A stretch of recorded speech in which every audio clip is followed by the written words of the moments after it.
What's up, guys? So this video is going to be on the SCDRL general rules and guidelines. So this can be found on the website under the SCDRL stuff. There's a couple different links on there, but just wanted to give a verbal version of it for those that don't, make sense out of stuff reading it. They got this video for them. So to start here, this is general rules and guidelines. Welcome to our official rules for SCDRL. SCDRL's mission is to become the largest slot car drag racing league in the world. Our vision is to bring in participants and cars from all over the world to engage in the wonderful hobby of slot car drag racing. We will also offer in-person racing in addition to the proxy racing. We have developed strict processes that will be followed for all proxy racing to ensure the highest level of competition and fairness for all participants and cars. Please see the general guidelines listed below. So section 1 is going to be the track specs. It's going to talk about our track here. The official SCDRL track is a Viper Scale Racing 1,000 foot strip. So this is a scale 1,000 foot. It is 25.5 feet long with an additional about 1.5 feet of shutdown also. But the timed portion is 15.5 feet. So that's what a scale 1,000 foot is. The rest is our shutdown. Our shutdown is shorted, so it does stop the cars extremely quick. Most slower cars around 1 second, they're gonna be stopping within this first section. Cars running 50 to 60 miles are in the second section, and then faster stuff goes out the end. We will make a catch box, so hopefully if we have some 100-mile-an-hour cars, they're going to be running into the catch box with padding and foam and stuff. The timing system is a TrackMate Racing DP2000. It's used in conjunction with the Viper Scale Racing made LED overhead bridges. Timing system features a standard Christmas tree with pre-stage, stage, finish, and speed trap results. So this also will display a wind light. We have a laptop hooked up to it that also gives us all of our data, reaction time, all that stuff. The official power supplies are 10 amp units running at 18 volts. All classes will run at 18 volts and they'll run at full current, which means that the full 10 amps is available. The track will be cleaned and race prepped prior to every event. We have our own method of cleaning the track, which typically we will wipe the track down, we'll buff the rails, and then we will wipe it down with WD-40, and then we'll run test cars to make sure that the track's broken in. That will be the same every single time.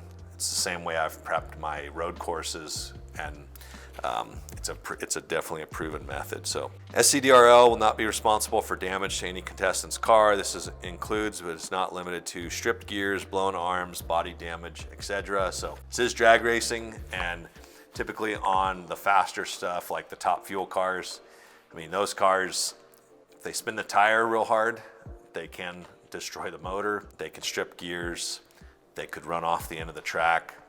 There's all kinds of stuff that could happen to them. They are top fuel. These rules just basically state that we're not responsible. We're running your car on our track. Section 2, race procedures. Tires will be cleaned with tape or a lint roller prior to every pass. So every pass, we'll use a lint roller. We'll run the tires on there front and rear to make sure that there's no debris on them. That is gonna be a constant that we will do for every car, every pass. Cars will be manually staged by the race starter. So that could be me, that could be John, that could be Sam, or any other employees here, but it will be consistent and the same every time. So we have worked on this system quite a bit to make sure that all of that is done as consistently as possible. Cars will go on green. The winning car will move on to the next round. Red lights will automatically be rerun, as our system should not allow a car to red light. So if a car does red light, we're automatically going to rerun that round of cars. That shouldn't happen. We're not having a human react to the tree. Breakouts will result in a loss unless the opponent breaks out more. So the TrackMate system will determine that winner. which we also are going to be posting the, a visual of the results of every single round. So if there is something that maybe the system didn't pick up, which I highly doubt, it can be contested because we do have video proof of it. And if the math works out in favor to uphold the TrackMate decision, then we can do that. So in the event of a tie, the tiebreaker will be the mile per hour. So if cars run a tie on ET, mile an hour is the tiebreaker. If they run the same mile an hour also, then reaction time becomes the tiebreaker. So it's highly unlikely that that's going to happen, but we want to put that rule in there if it does. If a car blows a fuse on the track, so we have a fuse for each driver station. We also have fuses on the power supplies. It's automatically DQ'd without refund for entry. So make sure the stuff that you're sending us is not blowing the fuses. We don't want to damage our track. We don't want to damage our equipment. If a car breaks, or if both cars break and cannot complete a full pass, they will both be DQ'd from that round. It'll be an automatic loss for that car or for both cars. They won't move on to the next round, and there also won't be an entry refund. That's just like in full-scale drag racing. If you go out there first round, blow the drive line out of it, it's done. Like, that's it. You're not going back up to the tower saying, hey, I want my money back because my car broke. Like, it doesn't work like that. That rule takes care of that. So section 3 is our class sizes and prize structure. We're going to allow 1 entry per car per class. Okay, so the same car, we'll take this funny car. This can be entered in multiple classes, but it cannot be entered in the same class twice. Okay. For example, top eliminator, we have many different brackets in there. We'll end up with different groups also, depending on field sizes, but this car can only be in one time in that class. Now, the owner of this car can have as many cars as he wants in those classes. They just have to be all different cars. So that's spelled out in section 3.2. Car owners may enter as many cars in as many classes as they wish, as long as they don't violate rule 3.1, which is the same car needs to be in one class. Also, the cars, there is a max of 2 classes per car. So once again, this funny car, this car could run in top eliminator. It could also run in top fuel 4 gear, or it could run in regular top fuel. You decide based on how competitive the car is. If you want to just get more lap time out of it to see what the car runs, that's a pretty inexpensive way to get more laps in there. And 2, top fuel cars are unpredictable, so a true top fuel car could blow up, could break, and you could win with something like that. Now we're going to talk about the fields or class sizes. So we're considering a full field to be 9 to 16 cars, okay? If it's 9 cars, full prizes will be awarded to that field, and there's up to 6 buy rounds. So a buy round is where you get to race somebody, or you race against nobody. Basically, you get an automatic move on to the next round. It's basically a free pass, and that will be determined totally random when we draw for the 16 cars that are going to be in that group. It's a random thing. If there's 10 cars, there'll be 5. If there's 11, there'll be 4, and so on up to 16. So that's a full field. A partial field is 5 to 8 cars, and there's up to 3 buy rounds in that. That also will get full prizes awarded. So it's going to be, a shorter race, but there will be full prizes. And then the last is going to be what we call a short field. So that's going to be 4 cars or less, and that is going to be considered an exhibition. There's not going to be any race prizes. You will get a free entry, or your entry will carry over into our next race. So that is going to all be determined randomly. So if we had, enough cars to do a full field, a partial field, and then a full field, and we only had 4 cars left over after that, then we would do a short field, and those cars would automatically go on to the next round. So we probably will, a few days before the race, we'll let people know what the car counts are for each of those. So if somebody wanted to enter another car or whatever, they certainly could. That we still haven't put in the rules yet because we want to see how that goes. So that's still kind of up in the air, but should be good. We are going to be giving out really cool prizes. I've reached out to a lot of other manufacturers in addition to other companies that provide things that all of us enjoy as well, that's not slot car related, so that we have some super cool prizes, add a lot of value back to you guys. So section 4 is going to be general information. So this is really talking about how we keep track of the cars. So the cars will be issued a unique ID number that will be associated with the registration ID card. So that registration ID card, that's part of your race entry. You'll fill out that information. And then once we receive the car, we will give it an ID number that correlates it to that card. That ID number is a physical sticker that is going to be placed on the car in a conspicuous place, if possible. In the event that the ID needs to be placed in a visual place on the outside of the car body, SCDRL is not responsible for any paint or decals that may come off with the ID once removed. This is one of our cards here. This is a mock one. You can see it has the ID number. This is the red 91, and the car has, on this particular car, it has it on the body up underneath, so that we can keep track of it. Some cars maybe can't get the body off. You know, it might have to have the sticker on the roof or on the hood. That's just gonna be the time that it's here, and we're just clarifying that, you know, if we pull that sticker off, or if you pull the sticker off and it peels paint off, we're not responsible for it. We are racers. We also understand the sensitivity to paint and decals, so we'll do our best to minimize that risk or potential.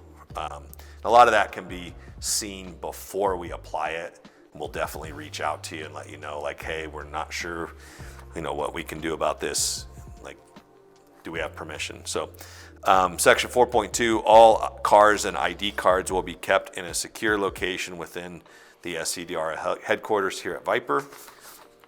All cars will have, or can and will only be returned to the original address provided by the race entry. So when you place your race entry order, it gives us an order number. It has your shipping information in there. That's the only address that we will return these cars to. And the return, you know, we have an example here. Return address must match the race entry order info for each car being returned. There's no exceptions. All cars being returned to the original sender at requester's expense, and standard shipping rates apply. So I think regular shipping is like $4.50, and if you order parts from the store and you get free shipping or whatever, then that car can definitely go in there with it. It just has to go back to the address that it was sent to us from. So I know some of you guys have other people work on your cars. That's fine.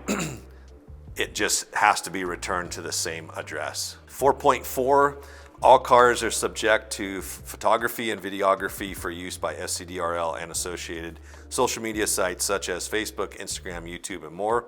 If you have something that you think is top secret or you don't want people to see it, you probably shouldn't send it, because we definitely, part of this whole thing is showing everybody what we're doing, letting people in on the action.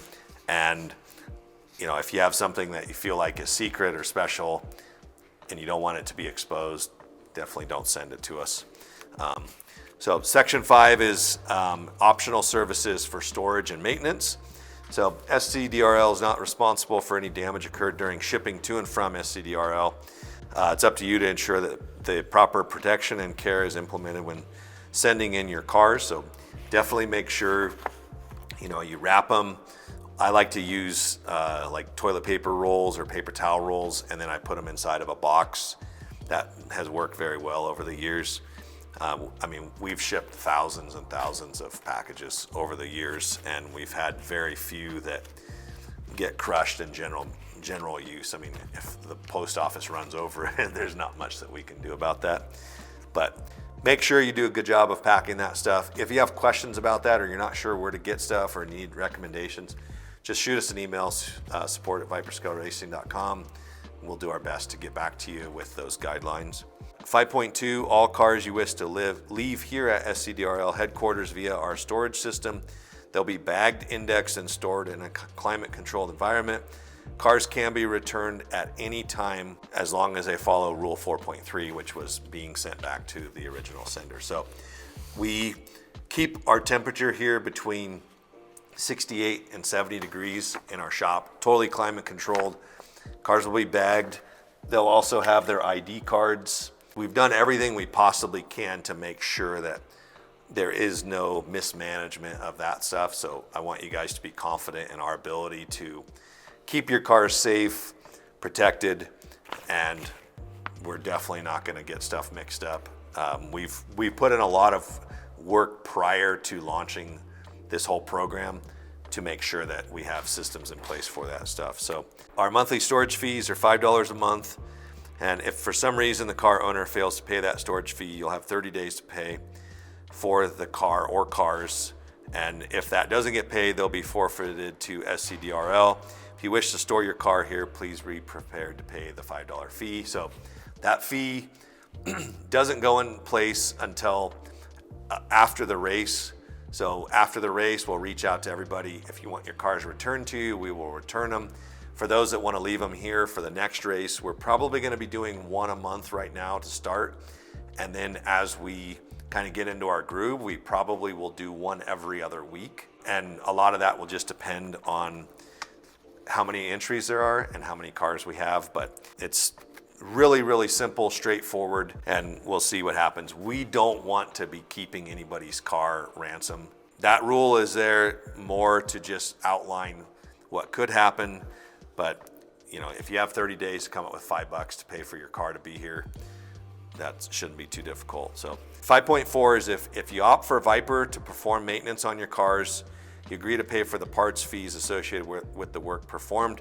Please contact support at viperscalracing.com for maintenance pricing. You know, if guys want new pickup shoes put on, if they want tires put on, if they want changes done to those cars, we absolutely can do that for you guys. We're more than qualified to do that.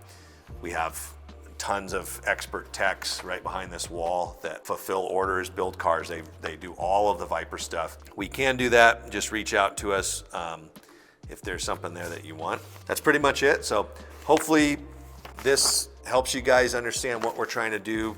We're really trying to have fun. I hate that this had to be 3 pages long, but you know, when we were working on this program, I got a lot of feedback from guys that have done proxy drag racing before, and I don't want there to be drama other than just a little bit of smack talk of like, hey, I'm gonna smoke you this week or whatnot, or this month.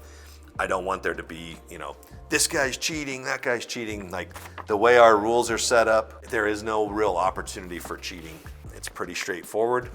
There are no rocket powered cars allowed, so that is also a rule that is in place, no rocket cars. If you guys have any questions, let us know in the comments, or you can email us. This is available on the website in a couple of different spots. When you do your race entry, this is what you're agreeing to. So you're agreeing that you're acknowledging that you understand how we run our operation here. If you have any questions about the classes, check out our other video on the classes that we run here at SCDRL, and we hope to see your cars on the track soon. So take it easy.